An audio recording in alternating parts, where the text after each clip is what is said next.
Ah, okay. You should be good to go anytime. Okay, Oksana, should I make a start? Yes, go ahead and start. Okay. Can we go? Are we live? Yes. Yes. All right, hello and welcome back to the third day of TCC 2020 and welcome to the Secure Computation I session. We're gonna have a few amazing talks today, so I would say let's get right into it. There has been a slight change in program, so the first talk will be Secure Massively Parallel Computation for Dishonest Majority by Rex Fernando, Ilan Komorgotsky, Yan-Yi Yu, and Elaine Shi, and Rex is gonna give the talk. Thanks for the introduction, Nico. Can you all see my slides? Yes. Okay, great. So like Nico said, I'm going to talk about achieving security for massively parallel computations in the presence of a dishonest majority, and this is joint work with Ilan Komorgotsky, Yan-Yi Liu, and Elaine Shi. And just a note, for the next 5 minutes, the abbreviation MPC is going to mean massively parallel computation. So I'll start by introducing the model. So we're interested in the type of computations that occur inside data centers, and in particular, the type of distributed algorithms that run on large clusters of machines, where each machine has local space that's much less than the total size of the data. So the massively parallel computation model, or the MPC model, is a popular way of formalizing this type of setting. And the two main requirements to keep in mind are that in this model, the local space of the machine is limited, or of each machine is limited, like I said before, and that also the distributed algorithms that run in this model are considered to be efficient if they run in very low rounds, like much less than logarithmic rounds. So the type of question that we study in this work is whether it's possible to achieve security in this model, even in the presence of an adversary that can corrupt some of the machines. So we want to construct protocols that hide the inputs and the outputs of the honest machines from this adversary. So in other words, we want to achieve the same goals as classical secure computation, except in this new model. So the very recent work of Chan et al. Initiated the study of this of secure massively parallel computation, and they gave the first positive result. Namely, they showed that if you assume some standard cryptographic assumptions, you can turn any insecure MPC protocol into a secure one with minimal overhead. And here security holds if you assume up to 1/3 corruptions in the CRS model. So the goal of our work is to improve upon this recent state of the art, and we're going to focus on the corruption threshold and the setup assumptions. So the main question that we try to answer is whether it's possible to tolerate more corruptions and whether it's possible to avoid some of the strong assumptions that the previous work makes on the CRS. And it turns out that the previous compiler of Chan et al. Has these weaknesses, even if the adversary is limited to be semi-honest. And so this question is interesting, even if we limit ourselves to this case of semi-honest security. So with that in mind, we have two main results, and the two main results both show that the answer to this question is yes. In particular, we give a compiler for any MPC protocol that transforms it into a semi-honest secure protocol in the PKI model, which works against all but one corruptions and incurs the same overhead, the same minimal overhead as the previous work. So in terms of assumptions, we require the existence of IO, which is an additional assumption, which is new to our work. But we also give a second compiler, which removes the need for IO if in the case where the output of the protocol is small. And so finally, I'd like to mention some follow-up work that we've done subsequently, which I won't have time to go into details, but we're very excited about. Namely, we get rid of the IO requirement, and we get rid of the setup entirely in the context of semi-honest security. And we also give a malicious secure compiler in the PKI model. Okay, with that, I'd like to conclude. Thank you. Thanks a lot, Rex. We do have time for a few questions. So, no questions yet.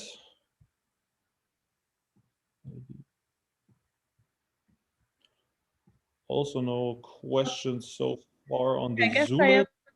I guess I have a question if there are no questions. Awesome.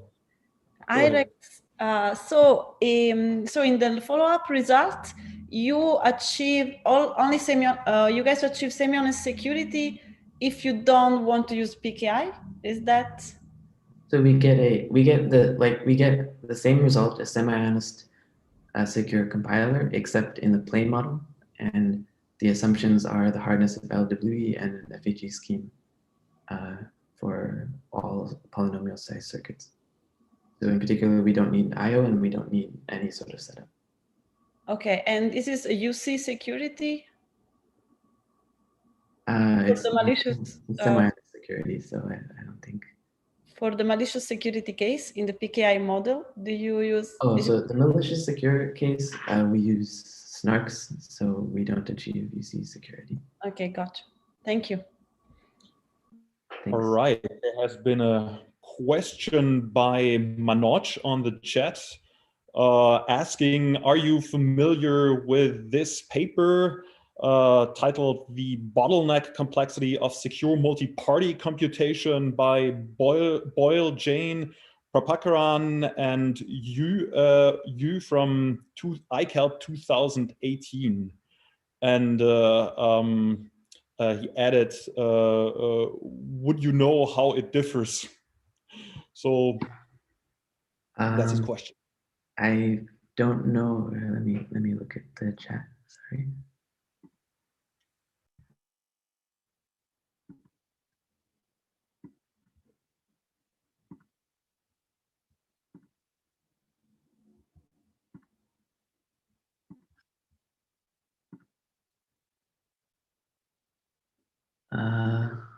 Let's see. Sorry, there are several papers by Boyle et al. Which deal with similar topics, so I'm not sure which one it is. Okay, I think for now let's stay on track. I think we will then just postpone this question till after all the talks are through, and let's then get on with the next speaker. So our next talk is reusable two-round MPC from DDH by James Borushak, Sanjam Garg, Daniel Masny, and Pratai Mukherjee. And James is going to give the talk. Hey, can you see my screen and hear me? Yep. Cool.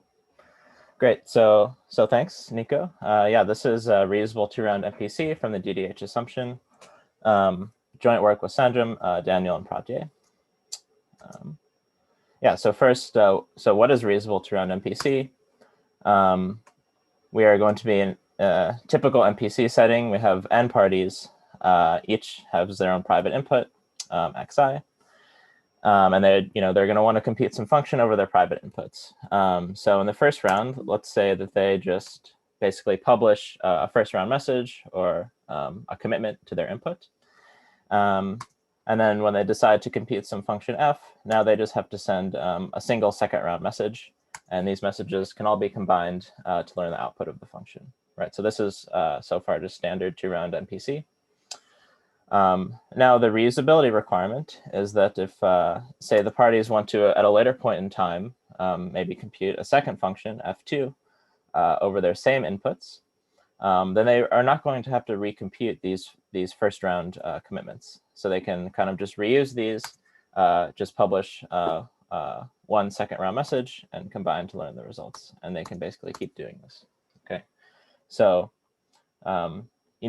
MPC in one round, it's been known for a while, is impossible. And there's been a lot of great recent work on 2-round MPC.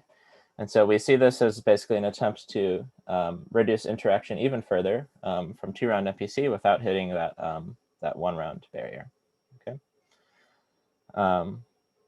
So yeah, I guess I'd like to give some context for this work. So I'll discuss basically some prior and concurrent work on 2-round MPC and highlight where these other works achieve reusability as well. So there seems to be pretty much 2 paradigms for constructing 2-round MPC. The first being the use of fully homomorphic encryption, in particular multi-key FHE.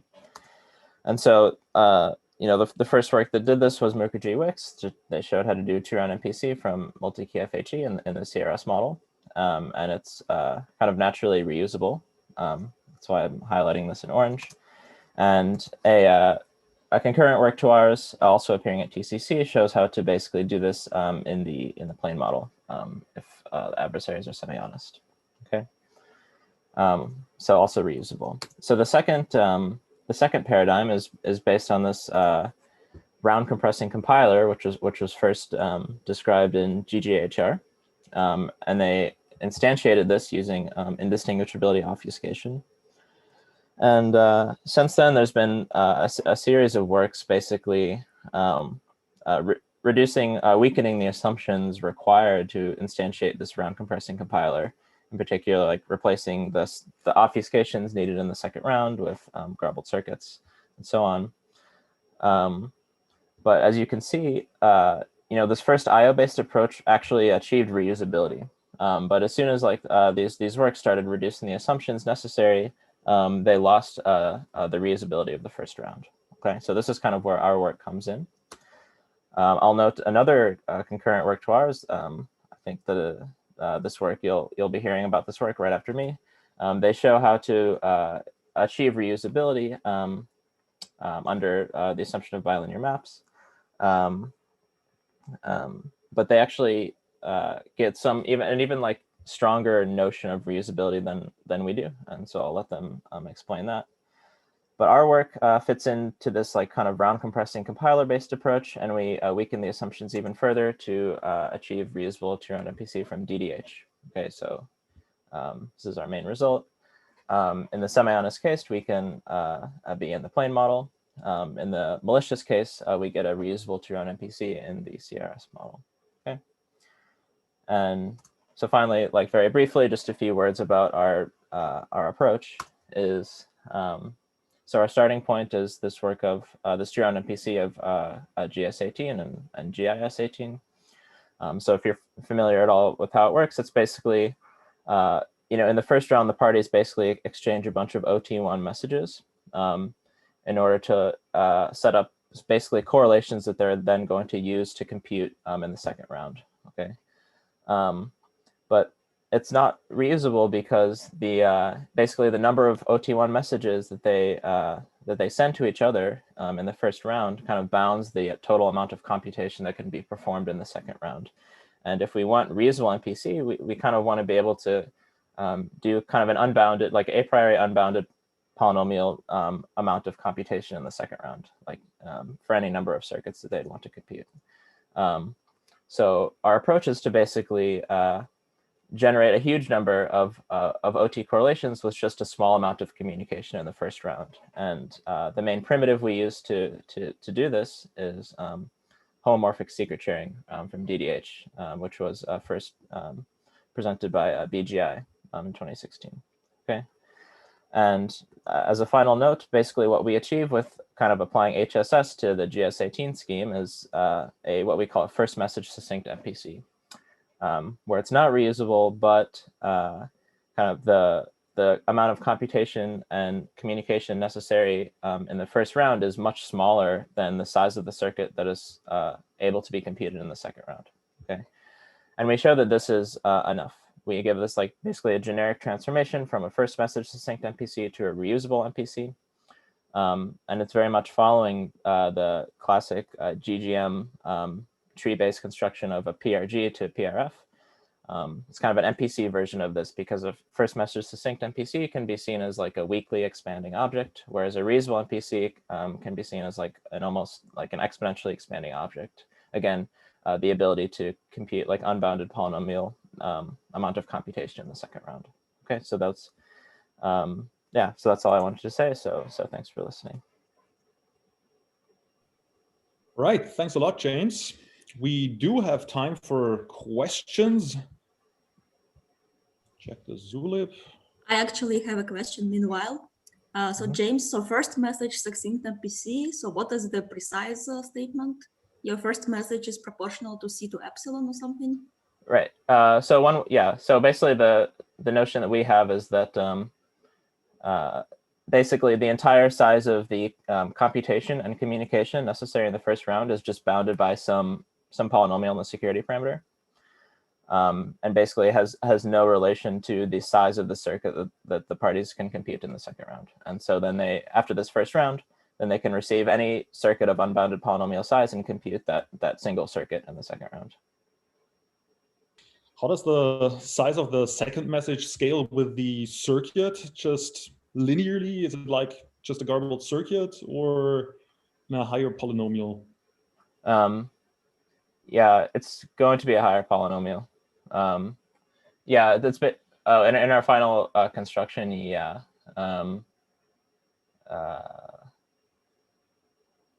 Actually, it might be. So I'd have to think about it. Actually, we didn't actually try to figure out exactly what the asymptotics are, but it's going to be, even if it's linear in the size of the circuit, it's going to be quite inefficient. There's a lot of non-black box stuff going on. So there's basically like a tree of garbled circuits happening.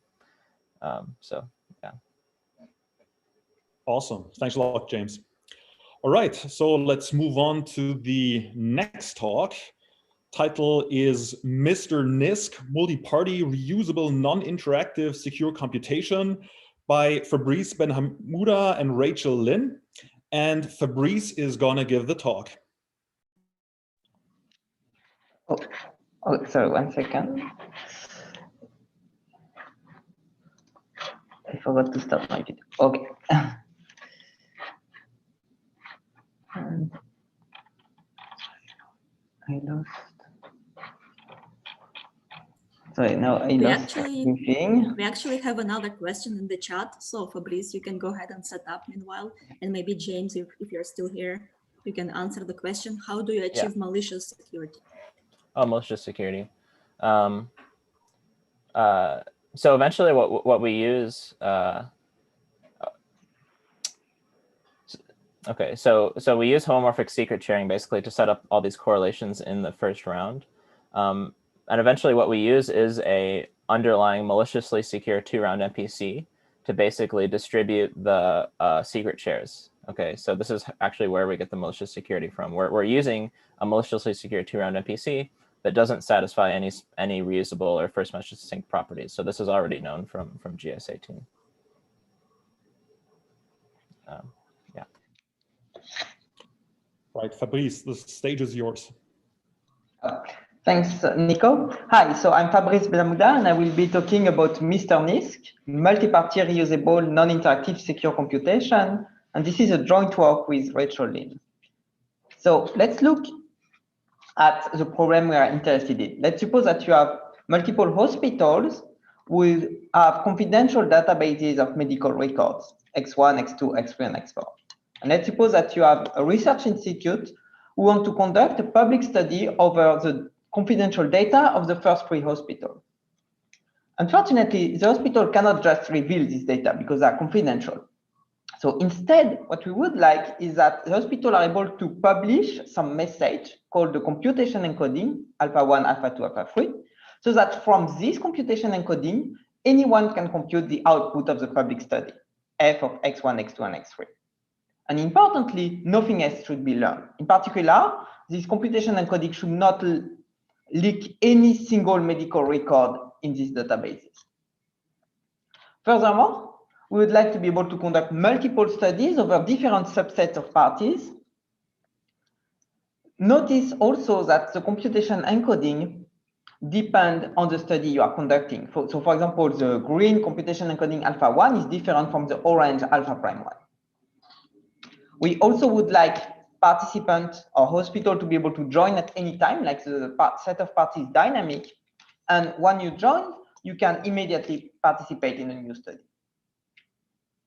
But let's look even at the simple case where you have only 3 hospitals, a single study. Can we even achieve this?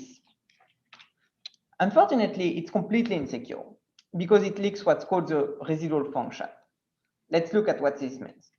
Let's suppose that the adversary corrupts hospital H1, then the adversary can just like participate normally in the protocol, but then in its head, it can think of another input x1 prime, derive the corresponding computation encoding alpha prime 1, and combining alpha prime 1 with alpha 2 and alpha 3, it can get the output of the function of on x1 prime, x2, and x3 for any x1 prime. So this is completely insecure, and this may even leak like individual medical record. Intuitively, the issue is that the inputs of the hospital or the parties is not committed, so they can change it in their head and like recompute the output of the function for the new input. So what we propose is to do a very minor change and require all the hospital to commit to their input, and then to publish their commitment on a public dashboard. Now, the big difference with before is that the computation encoding can depend on all the public commitments involved in the computation. So for example, here, alpha 2 depend in particular on the commitment x1 at of the hospital H1. This means that now if H1 is corrupted and try to use a different x1 prime, it cannot because alpha 2 is linked to x1 at, which fix the input x1. Importantly, we still want to be able for any hospital to join by just publishing a commitment and now be ready to participate in any study. So this is a dynamic party property. And furthermore, we remark that commitment can be reused over multiple computation. For example, the commitment of hospital H1 is used for both the green computation and the orange computation. This is a reusability property.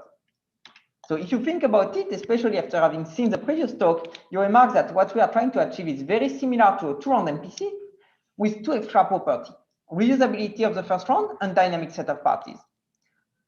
So if we look at previous before 2020 result, there were several construction of two-round MPC, but they both require a setup, and it was unclear whether they could be made reusable and support dynamic set of parties. The previous talk showed to you that we can get rid of the setup in some cases and get reusability, but still not the dynamic set of parties. On the other hand, there have been this construction based on obfuscation, so much stronger assumption that achieve no setup and can be made reusable and dynamic set of party. But these assumptions are very strong. They have been reduced to much weaker assumption at the expense of losing the reusability and dynamic set of party property. And in this paper, we recover the reusability and dynamic set of party by using a slightly stronger assumption, S60H. And we do so by using a new tool that can be of independent interest, a witness encryption for a larger set of language that we knew before. So thank you very much for. Right. Thanks, Fabrice. Let's see if we have questions. No questions on the Zulip. We do have time for questions. I have a question. Awesome. Go ahead. Did you try to think of any other usage of this tool? I mean, do you have any ideas of which context that tool of witness encryption for commitment plus NISA could be useful?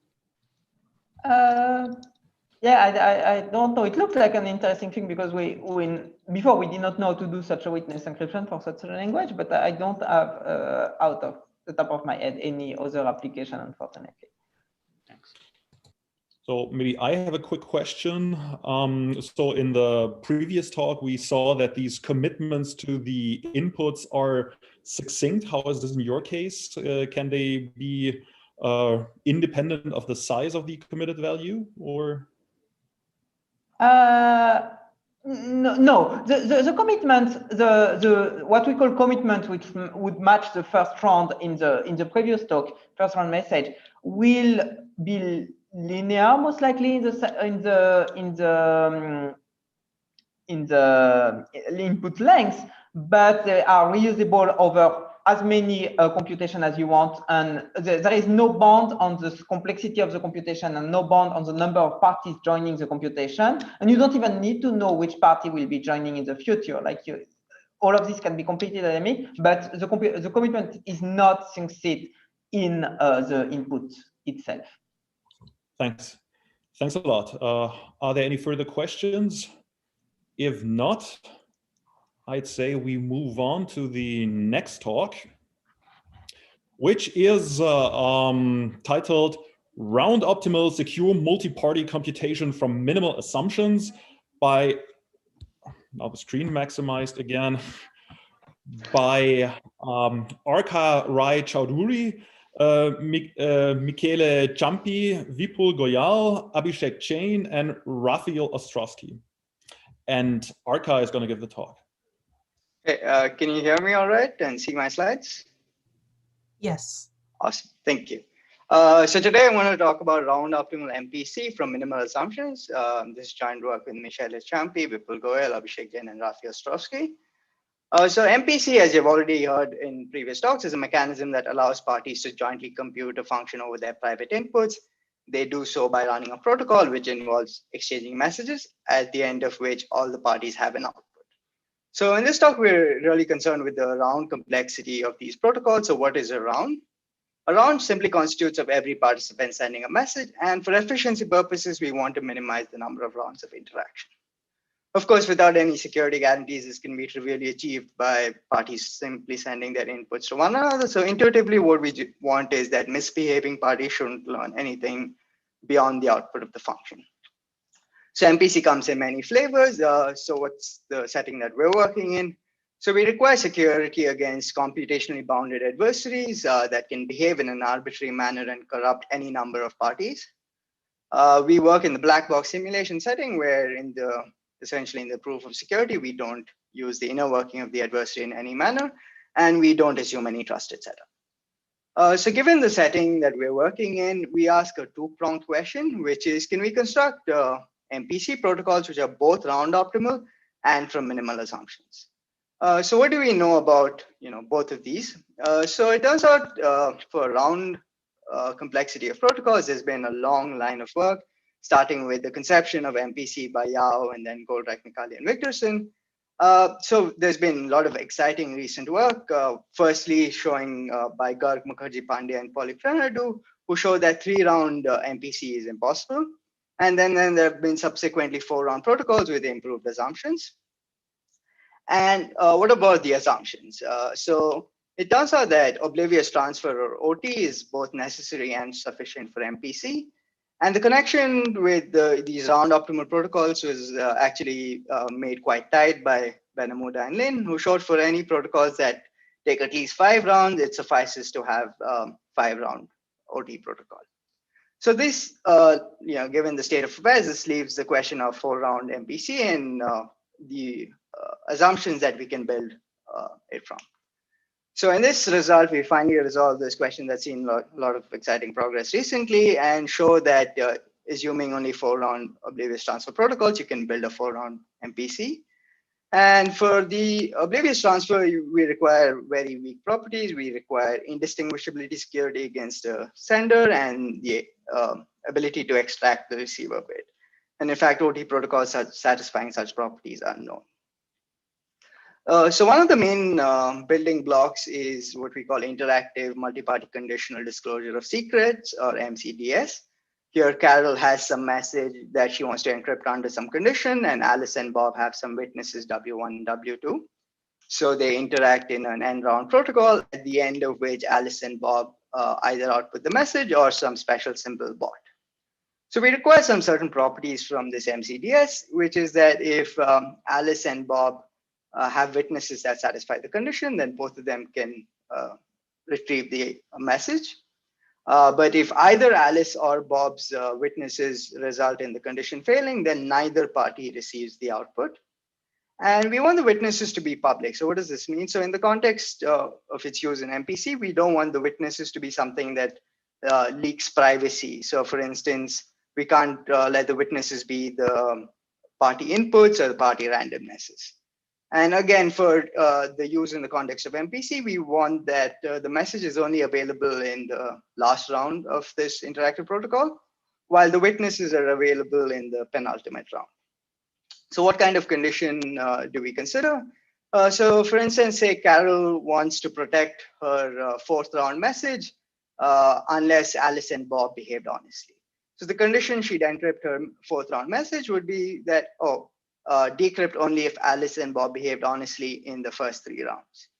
So given that we want this witness to be public, a natural candidate would be, Alice and Bob can then use 3 round zero knowledge proofs to prove honest behavior. Unfortunately, because we're in the black box setting, fully fledged zero knowledge proofs are impossible. And the main challenge is in getting all of this to work with just minimal assumptions, which is oblivious transfer. And in fact, we actually managed to construct a 4-round MCDs satisfying these properties, assuming only 4-round oblivious transfer. So this is only one component. It turns out that our full protocol, unfortunately, has lots of moving components. And like all protocols in this setting, non-malleability is a big challenge. And there's, which introduces further components. And another thing I want to mention is that because we work with black box simulation, to prove security, we typically rewind the adversary to, for instance, to extract its input. And as a consequence, primitives need to be secure in the presence of rewinds. And another contribution of our work is that we show that assuming simply a regular OT, we can actually construct an OT protocol that retains security guarantees in the presence of a bounded number of rewinds. So that's all I'll have time for today. I encourage you to look at the full talk or the paper, and you can ask me any questions. Thank you. Right, thanks a lot, Arka. Those were 4 really quick talks. I think we're basically a bit ahead of schedule. So are there any talks for Arka? Are there any questions for Arka? Just to clarify, so when you say your OT is protected against a bounded number of rewinds, you set the bound up front and then your OT communication complexity depends on that? Yes, you do set the bound up front, and in our construction, yes, and I guess the goal complexity is does depend on it. You use rewind layering instead of complexity leveraging to sort of. Exactly, yes. Yeah, thanks.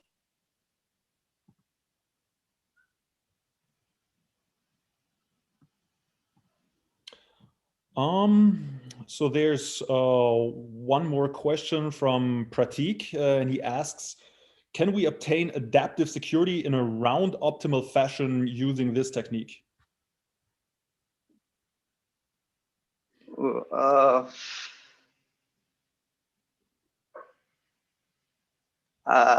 Not using the techniques that we have. In a round optimal way, it might be possible. These protocols are unfortunately super complex. So with minimal assumptions, perhaps challenging, but yeah, it is possible, I guess, to achieve adaptive security if you move away from minimal assumptions, which is not to say that you can't do it with minimal assumptions. It's just a lot more challenging.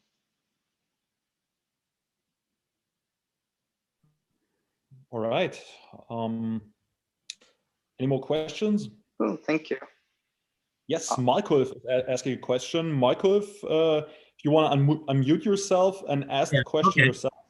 So I assume that this result, and maybe also most of the previous results, except for the one on you see in the global setting, so are primarily in the standalone setting. Maybe other speakers can answer as well. So what are obstacles to also the security or UC security? Okay, I can't speak for the other speakers, but for our setting, without trusted setup, this is like there are large impossibility results.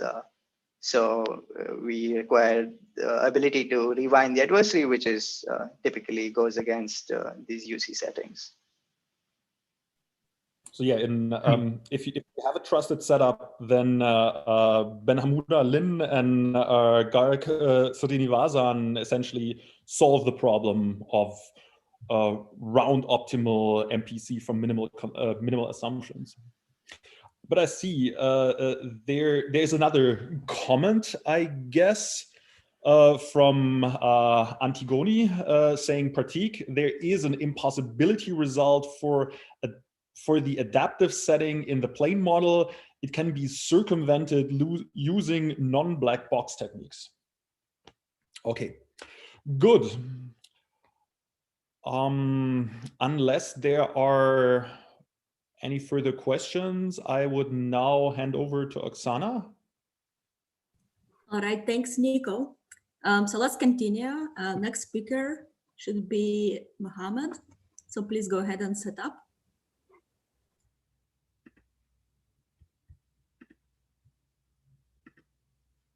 Can you see my slides?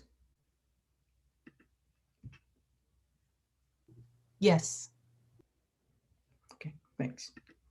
Yes, so the next talk will be on statistical security in two-party computation, and Mohammed will give a talk, and the stage is yours. Thank you. Hello, everyone. My name is Mohammed Haris, and today I'm going to talk about statistical security in two-party computation. This is a joint work with Dakshita Khurana. As I said, in this work, we study the round complexity of secure two-party computation with black box simulation and one-sided statistical security. This is the best security by any non-trivial two-party protocol in a plane model. Just to be clear, in our protocol, the party that gets the output is called the receiver, and the other party is called the sender. And for the protocols in which the both party gets the output, the party that obtains the output first is called the receiver, and the party that gets the output second is called the sender. Okay, so we have done that by providing the following two theorems. Specifically, we prove that assuming DDH quadratic residue or learning with error assumption, there exists a 4-round two-party secure protocol for general functionalities with the black box simulation and with statistical security against an adversarial receiver and computational security against adversarial sender. Similarly, we prove that assuming DDH quadratic residue or learning with error, there exists a 5-round two-party secure protocol for general functionalities with a black box simulation and statistical security against adversarial sender and a computational security against adversarial receiver. So the way we have proved these theorems is by providing a single 5-round protocol for symmetric functionalities, where the receiver obtains the output by the end of the 4th round and the sender obtains the output by the end of 5th round. However, today I'm only going to talk about the 4-round protocol. And in the paper, we have shown that how we can extend this 4-round protocol to a 5-round protocol. So we started off with a protocol that is secure against semi-honest adversaries. However, due to a technical barrier, we did not directly transform this protocol into the one secure against malicious adversaries. The detail of this technical barrier is in the paper. However, instead, we first compiled this protocol into the one secure against explainable adversaries, and then into maliciously secure protocol. Here, I would like to say that for explainable adversary, it is important to know that these are the kind of adversaries that promises to generate all the protocol messages in the support of honest distribution, but does not give the simulator access to its input and randomness state, which in turn means that simulator has to do the work to extract the input of such adversary from the adversarial messages. Okay, so this is our 4-round protocol that is secure against explainable adversaries. Recall that in this protocol, the receiver is unbounded while the sender is bounded. Note that in order to allow the simulator to extract the adversarial input and randomness, on the top of garbled circuit, we require the receiver to send 3-round statistical binding and computational hiding commitment to its input and randomness. And similarly, sender sends a 4-round computational binding and statistical hiding commitment to its input randomness. For the sake of simplicity, I have not shown randomness used by each of the party. Here I want to also emphasize that we are using the OT with only a distinguisher-dependent simulation security, which means that it does not satisfy the standard notion of security, but we still require that our 4-round 2PC protocol that satisfies the standard simulation security. This introduces another technical barrier for us, and to overcome this, we developed a new technique that allow us to use OT with a weaker form of security, and still allow us to set our 2PC protocol to satisfy the standard security. Also, I would like to point out that instead of circuit corresponding to the function, the receiver garble the circuit that computes the encryption of output of the function. This is due to yet another technical barrier. We have explained both of these technical barriers in the main presentation and in the paper. Okay, OT plus garble circuits do not provide security against malicious adversaries. For example, the malicious garbler could generate the garble circuit and labels to alter the output of the honest evaluator. Specifically, therefore, we require that by round 3, the receiver should convince the sender that it is safe to evaluate the garble circuit. For this, we rely on a special 2-round conditional disclosure of secrets protocol. And similarly, by round 4, the sender should convince the receiver that evaluation is performed correctly. For this purpose, we rely on 4-round statistical zero knowledge argument. Again, I would like to invite you to check the paper for additional details about this protocol. And here I will end it. Thanks. Thanks, Mohammed. So if anybody has a question, this is the time. Meanwhile, I will ask the question. So you are getting malicious security.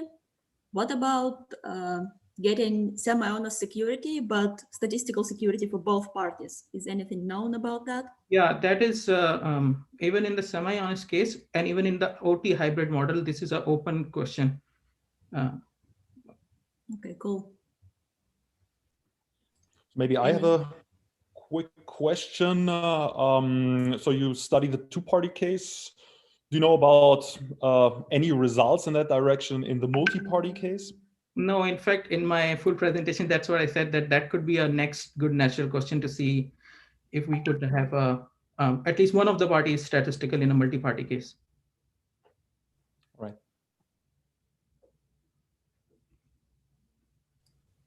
All right, any other questions?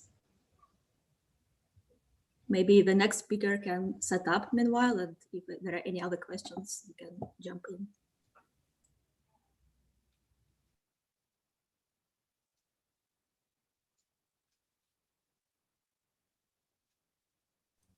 Christian, are you here? Yep. Okay, cool. Just setting up. Good.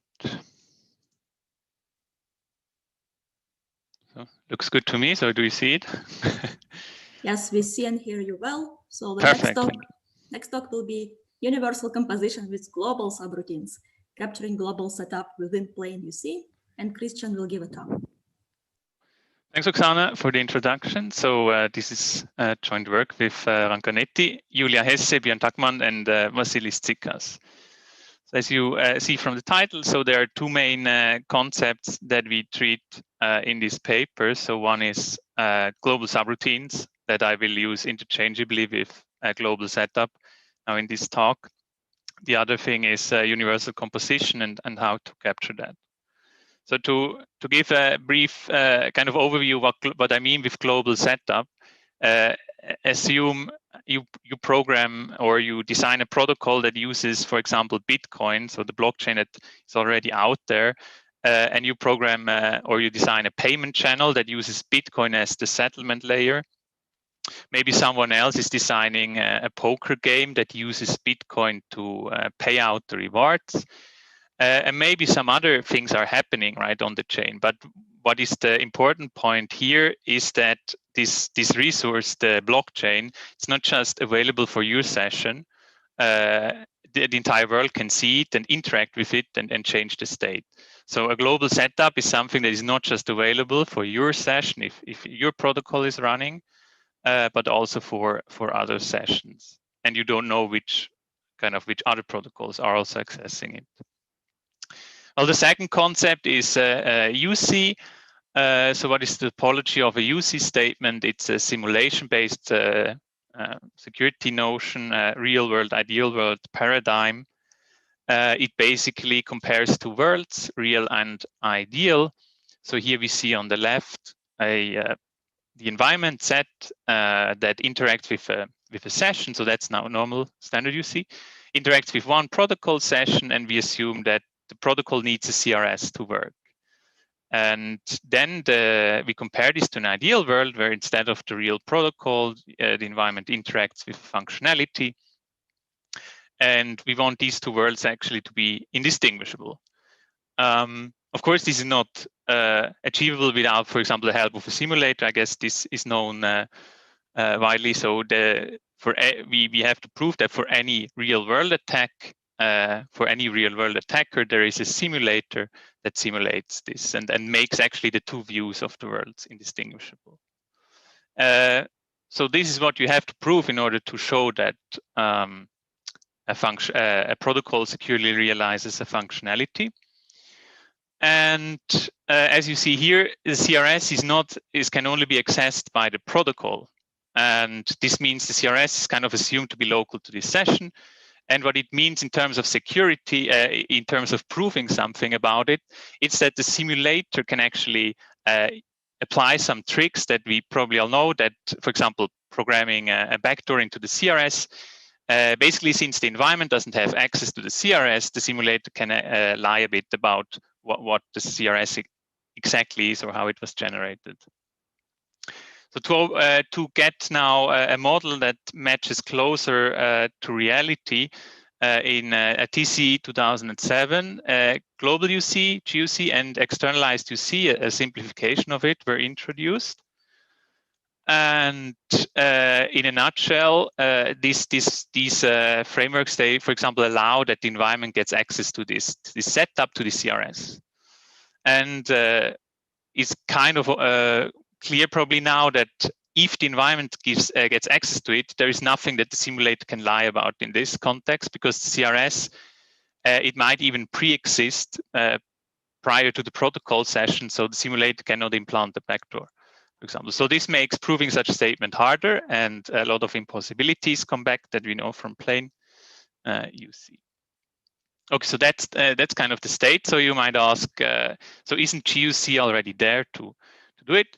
And so just to be a bit more self-contained, what is GUC about? So it's defining in the original paper that the environment is unconstrained. It can run any session it wants the size of the challenge session. And then GUC needs to reprove basically everything, composition theorem, etc. And however, there are some issues with that. So the formal foundations of UC have progressed since GUC was published. So two models went apart a bit. And the formalism of GUC does not pin down exactly all the rules that would actually be needed to prove security. We give some examples in the paper. So a related question would be, isn't EUC already there? And similarly there, not everything is fully defined, especially not to prove how you would get, the assumptions of the theorem that you can lift EUC proofs to GUC. There are some missing assumptions. So in that proof, you would have to translate any GUC environment that is unconstrained and can spawn any machine to an EUC environment. And in EUC, the special thing is that only one session is running, but with one dedicated global setup. So a GUC environment could spawn machines and corrupt them. An EUC environment cannot really corrupt machines that it cannot spawn, or one would have to define that. So there are some issues there. And so we asked the question, well, is it possible to implement global behavior in standard UC such that we can work in the same formalism as UC and then progress kind of in the same manner? So the first attempt would be to say, well, if you want access to pi and, for example, the global subroutine G in red here, then just merge the two things and treat them as one single protocol. Well, this kind of works, but it has limited applicability. So it lacks creating independent sessions, for example, for G, or spawning kind of a new session with a random identifier or whatnot. So UC wants to do that, UC allows to do that. So this is something that is missing. So our approach is following this Bayesian approach, but it must make sure that we satisfy all our requirements. So what we do in order to model globality in standard UC is we create a standard UC protocol that we call the management protocol. And we ensure that it allows the creation of many sessions of the global subroutine, access to global subroutine by the environment. And we design it in a way that is generic and oblivious, so it doesn't change the protocol behavior. It's probably best to imagine this as a transformation. So you take as input the protocol as defined, that presumably makes subroutine calls to a global subroutine G. And then you add this management protocol that we denote mu here, which manages all the access that we want, creating new sessions, creating independent sessions, and so on. The tricky part is to get mu to be a standard UC, basically. There's some freedom in designing this, but I will not go into details on that. So a topology of a UCGS statement, if you want to prove that that pi realizes F in the presence of a global subroutine G, you have to prove basically a UC statement. And in the real world, the environment gets access to pi and G via the management protocol. And in the ideal world, the environment gets access to F and the global subroutine G also via the management protocol. So we proved then the composition theorem in its most general form. So for any context protocol accessing the global subroutine, so meaning G, and of course making invocations to F. These invocations of F can be replaced by its implementation by pi if we prove in the sense from before that pi realizes F in the presence of global subroutine G. So I will skip how we prove it in the interest of time, rather to explain what the composition theorem, how it basically looks like. So assume we have proven that in the presence of a, say, global public key infrastructure where you put your public keys, you prove that your mail program realizes secure mail functionality. And then in a context, many people are using this functionality, and there is this global PKI. And then what the UCGS theorem gives you is that you can assume the top picture basically as a precondition, and then stepwise, or just replace all occurrences of this session by its implementation and result in a secure instantiation. So this brings me to the summary and outlook. So what did we do?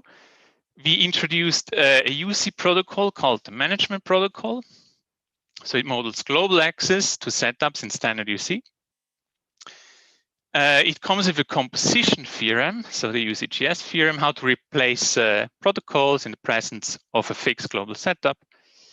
And I would also like to mention that there is an interesting dual question to this. So we were now focused on, there is this fixed global instance, and we replace a protocol, or we replace all protocols using this, and so on. But actually, there is also the interesting question, can you actually also replace the global subroutine? And intuitively, one would actually say, yes, of course, or we thought this, but this is actually not the case. So can you replace, for example, G-ledger, the ledger functionality by Bitcoin, and preserve your security results? That's not very clear. And in the follow-up work, we proved conditions under which this is sound, and also showed some examples where this intuition fails and where your security result most likely cannot go through. So with this, thanks for your attention. I'm slightly over time, but Nico said before that all other talks were so short, so challenge accepted. And so I'm happy to answer questions. Thank you.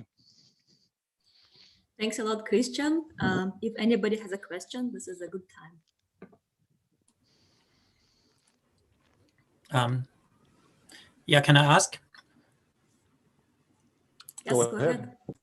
So I was wondering about like existing proofs in GUC. and how hard or difficult it would be to adapt them to the new framework. So there's this externalized UC. So can I see your management enclave as a kind of somehow being close to external UC, or?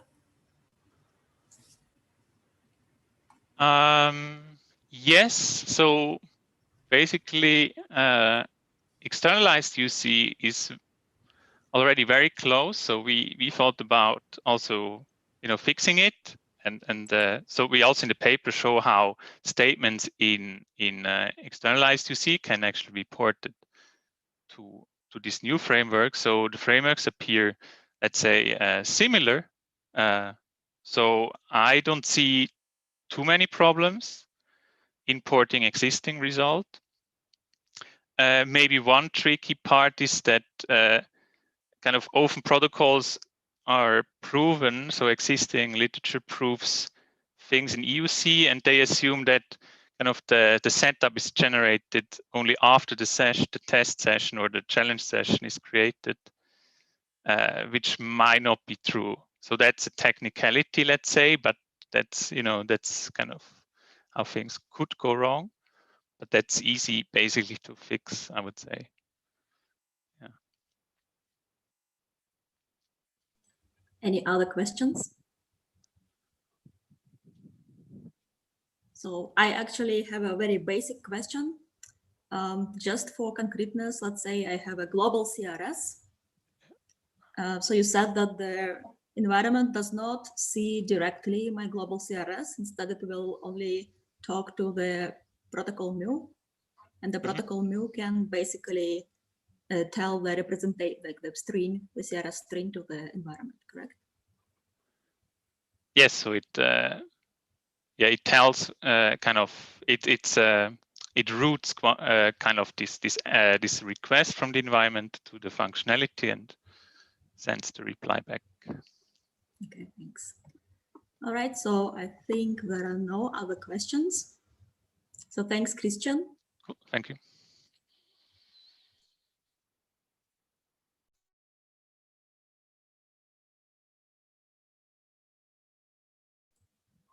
And let's welcome our last speaker for the session. Go ahead and set up.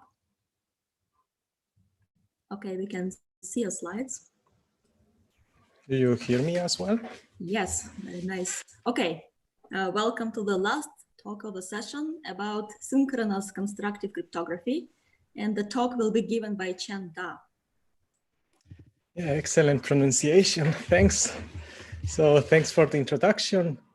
As you said, this is synchronous constructive cryptography, and this is joint work with Wally Maurer.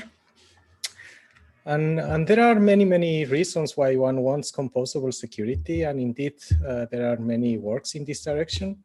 I'm not going to say much. I'm just going to say that to some extent one could argue that composable security is very necessary. So in this paper we propose a framework which is clean and simple, maybe minimal in some sense, for the setting of synchronous protocols.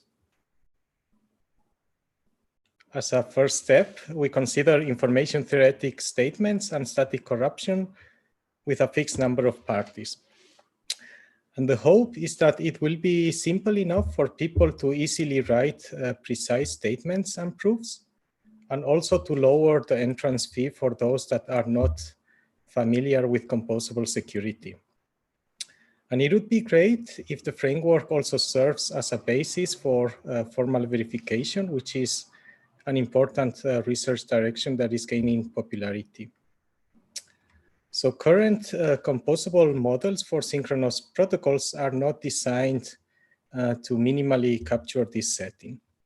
They are typically built on top of an asynchronous model, like usually the UC framework by Canetti, which means that one has to consider extra functionalities, at least an explicit clock or a synchronization functionality, and one has to talk about how the parties are activated and so on.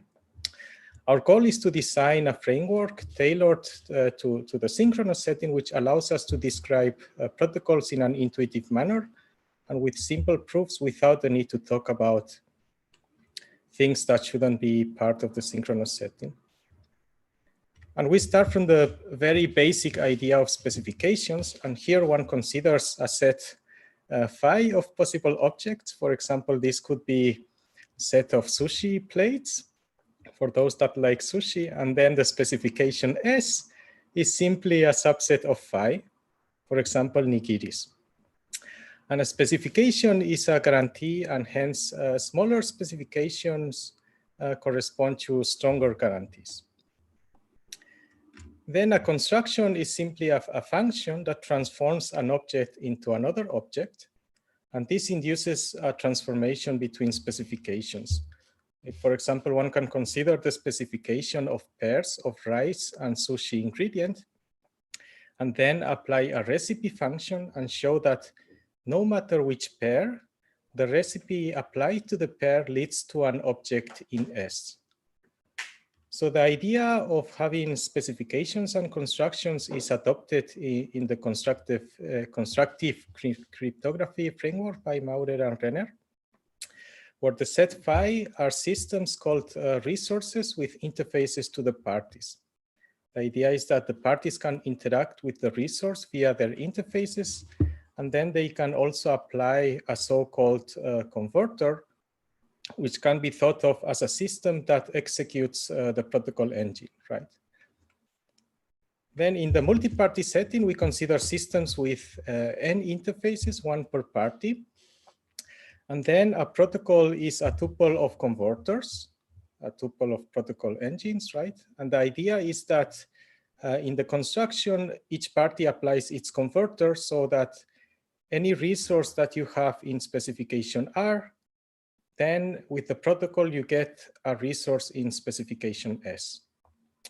And of course, in the multi-party setting, not all parties are honest, right? So parties can be honest or dishonest. And while an honest party applies its protocol engine, then we don't know anything about dishonest parties. So the goal is then to state meaningful guarantees for each possible set of honest parties. So for example, the guarantees when the parties 1, 3, and 4 are honest, and so on. And for some sets, we might want to say that there is no guarantee, like for a threshold protocol if there are too many corruptions.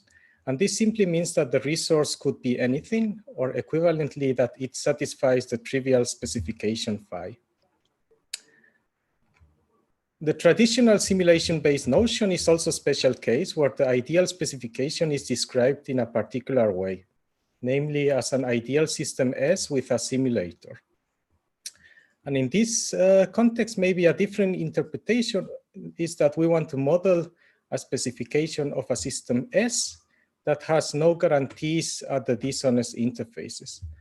And this corresponds to the set of all systems of the form S with any possible converter attached to the dishonest interface, meaning that anything can happen there.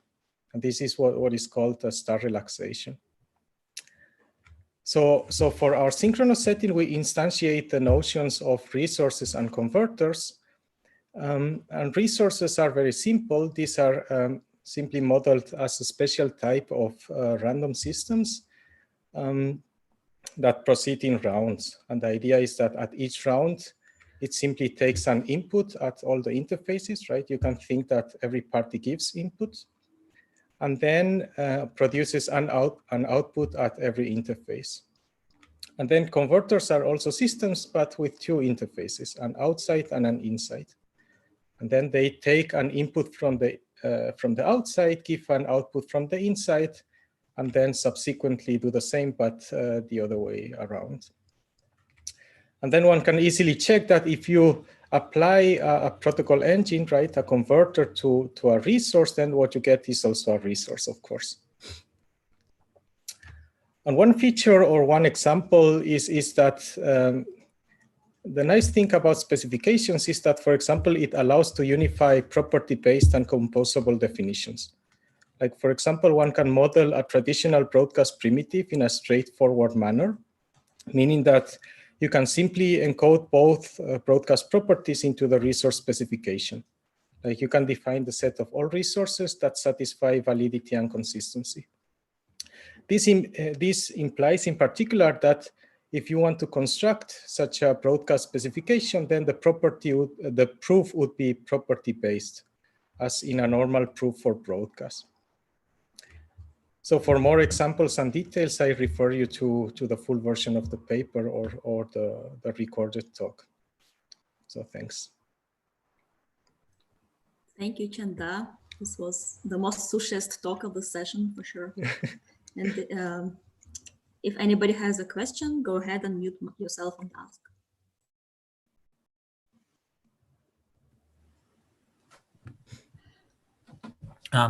Can I ask?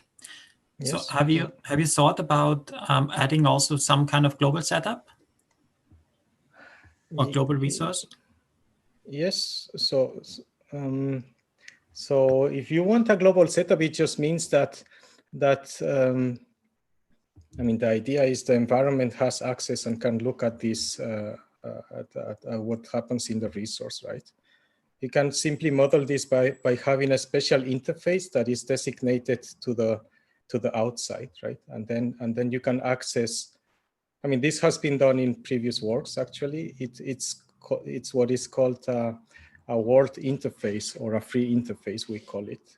I didn't incorporate it in this paper, but we didn't add it in this paper. But one can do this. Mm-hmm. Any other questions?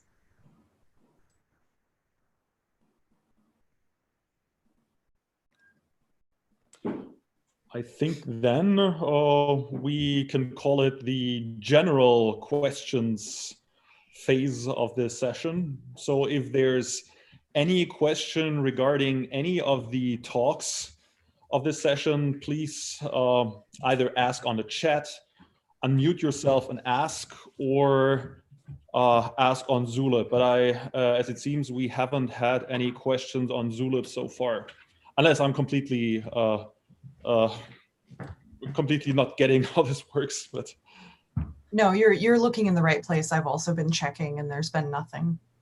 Awesome. Maybe before the questions come in, there was one comment by James. So earlier I asked in Fabrice's talk how the size of the commitment or the size of the first message depends on the input of the corresponding party, and I said that in the protocol of James et al. This was independent of the input, and James corrected me. This is not the case. It's only independent of the size of the circuit. So for everyone who didn't read the or cannot read the chat here. Right. Okay, any questions to any of the speakers or proposals, ideas for follow-up papers, random thoughts? Okay, we have a question from Giulio. Can't you use laconic OT to improve that?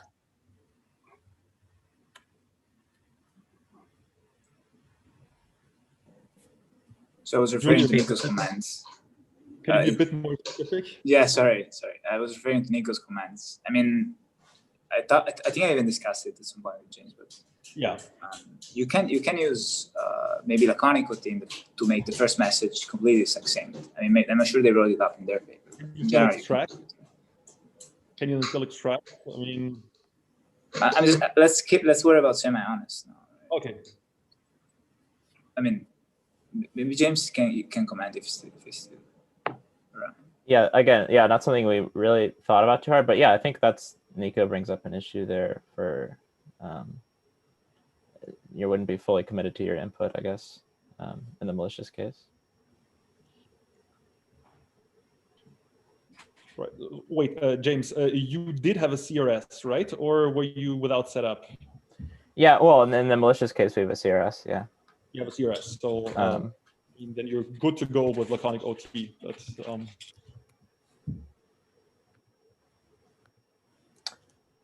Okay. Yeah. Yeah. So I guess it's possible. It could be possible with laconic OT to make the message independent of the input. Yeah. Okay. So I think there are techniques to extract from. Yeah. With CRS. Yeah. Okay. Are there further questions? Oh yes, Anat is asking, James, where does the age assumption come in? Is it only in the homomorphic secret sharing? So not only, so yeah, we use, so definitely in the HSS, we also use a PRF.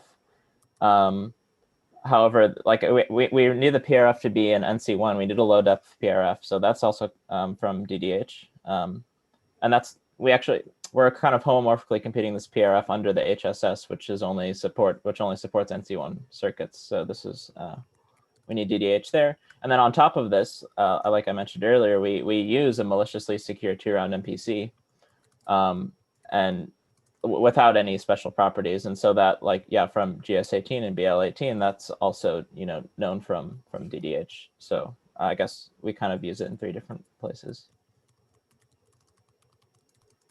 Thanks a lot. Still taking further questions. So one question about Christian's talk. So can you give us a bit of a heads up on what makes global functionalities realizable? It's a bit worrying that there might be some global functionalities that cannot be easily realized using protocols, or some conditions under which it's hard. Yeah, so maybe I was not too accurate or too rushing there. So basically, whether a functionality is global or not, you don't see by realizing it. So the realization notion of functionality is just always the same. So basically, it's the way how you use it, right? Who can access it aside of your challenge session. So that's the deciding thing. And it's not really, so assume you have proven that pi realizes f in the presence of a ledger functionality. And then you ask yourself, well, in reality, Bitcoin is running, not ledger. And we know Bitcoin implies ledger. And then the question is, well, does your simulate, for example, the simplest question would be, does your simulator still work? And the answer is not necessarily there. So it's not about, so you can realize, so it's not about the unrealizability of global functionalities, but whether if you treat something as global, if your protocol pi treats something as global, whether you can just then instantiate the global subroutine by something that implements it and still have a reasonable security guarantee. Okay, so that's kind of maybe the question is then, how should the protocol treat the setup so that the setup can be realized? So in the simplest way, you would see that your protocol can use the setup in the way it likes, but in your proof that it realizes your functionality f in the presence of the ledger functionality, the simplest answer would be that it doesn't use or doesn't make crucial use of the adversarial interface of the ledger functionality. But as I said, this is this is future work, which we post on ePrint soon. But we still are kind of shaping it. And we are still recording, so yeah. Stay tuned. Stay tuned. So there is more depth to it than just this. Yeah, that's interesting.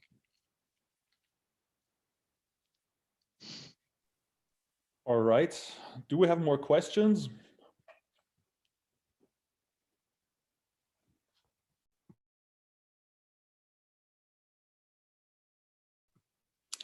Maybe wait a little longer.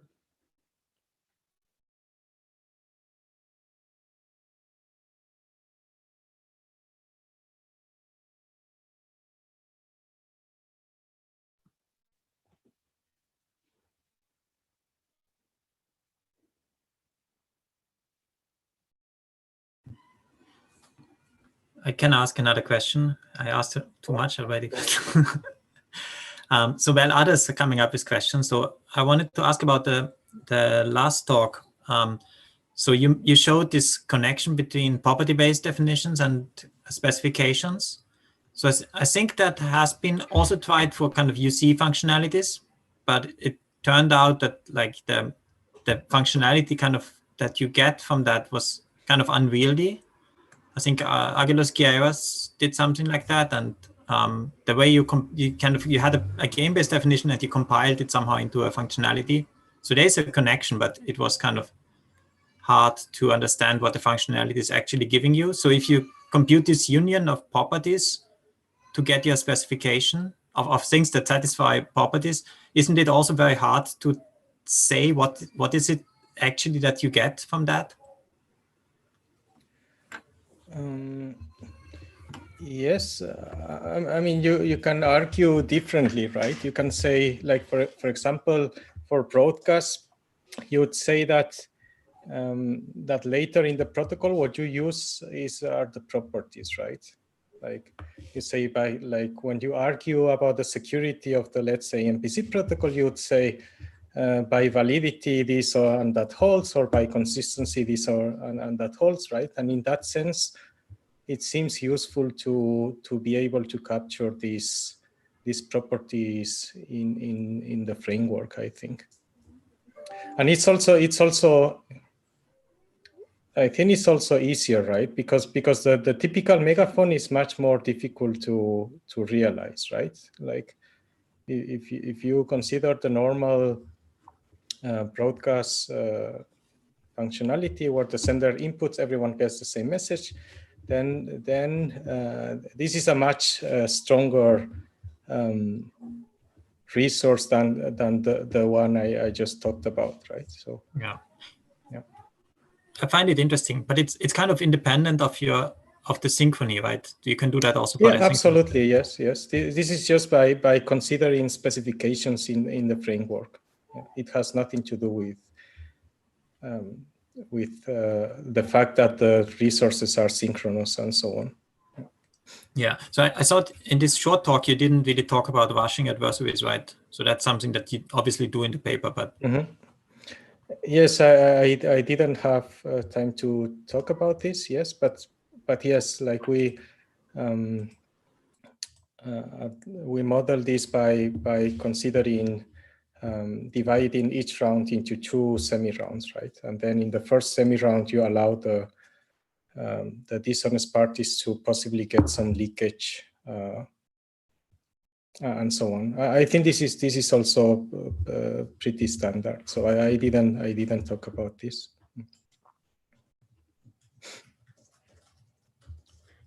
All right, so we didn't have any further questions coming in. So I would say let's all thank the speakers, all the speakers of this session again. All right.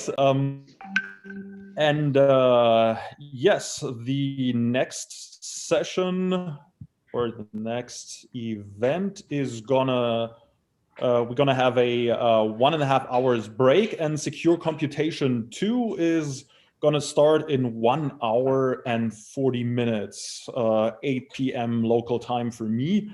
Fill in whatever your time zone is. And yeah, that's it for this session.